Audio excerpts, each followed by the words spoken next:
they want to mimic, good companies in flooring want to mimic somewhat what electricians or plumbers do in an apprenticeship kind of program, but very few and far between is their apprenticeship programs for flooring.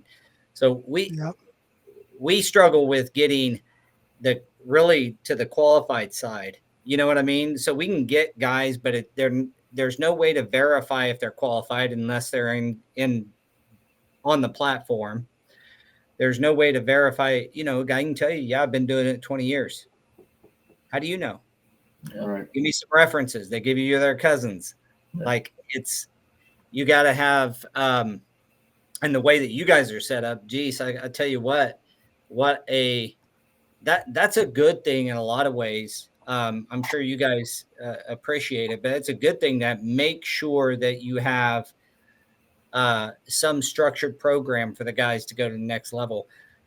I know you got your guys' time is short, but I have a follow-up question to this piece of legislation. What is the biggest, to me, it seems like it would push guys to do things that they're probably not qualified for yet, or maybe your guy that he's a 3-year journeyman, but all he did was put in outlets and some like fixtures the whole time, just wiring in fixtures or something. And maybe that's an oversimplification from a flooring guy, but is the fear that then you're going to have to, that guys are going to go into the journeyman position without being ready just to hit a quota of 1-to-1?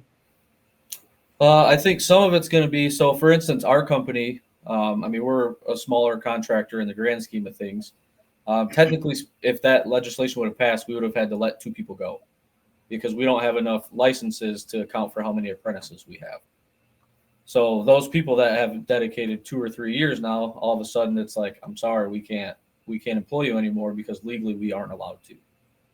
And so for some of the larger companies out there that, you know, have 200-300 electricians working for them, or maybe they have 100 licenses and 200 apprentices, it's like, how many people are going to lose their jobs because of this happening? All right. So it would greatly That's an impact, investment. you know, the speed that construction's done.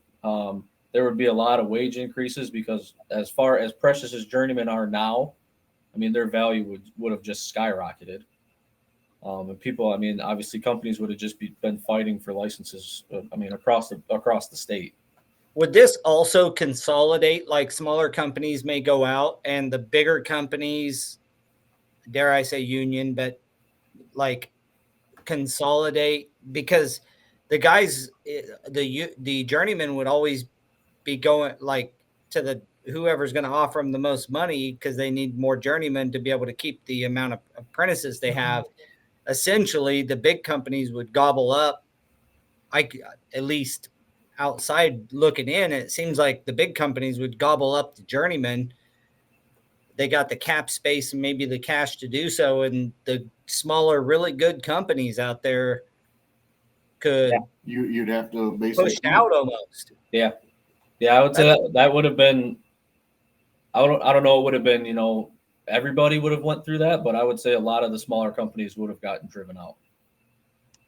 Yeah. Wow. Or bought out, or, you know, whatever would happen. But yeah, I mean, thought we lost you again. Some level of consolidation. Yep. Wow. Yeah. There was the fines that were associated with it too, which was one of the major differences from one of the previous iterations of this bill. Previously, it was only the state that could issue fines, like if they were to go to a job site and say, "Hey, let me see your cards."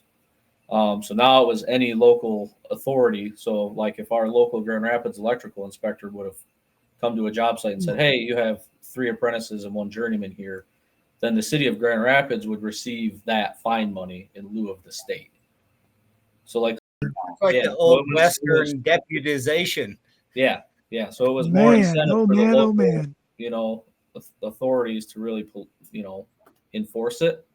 So yeah, that would have been a big difference with the passing of this as well. And I believe the plumbing bill that did pass had that same language in it, which they went from 3-to-1 to 2-to-1. So that's, you know, it's still a drop in theirs, but at least it's better than 1-to-1.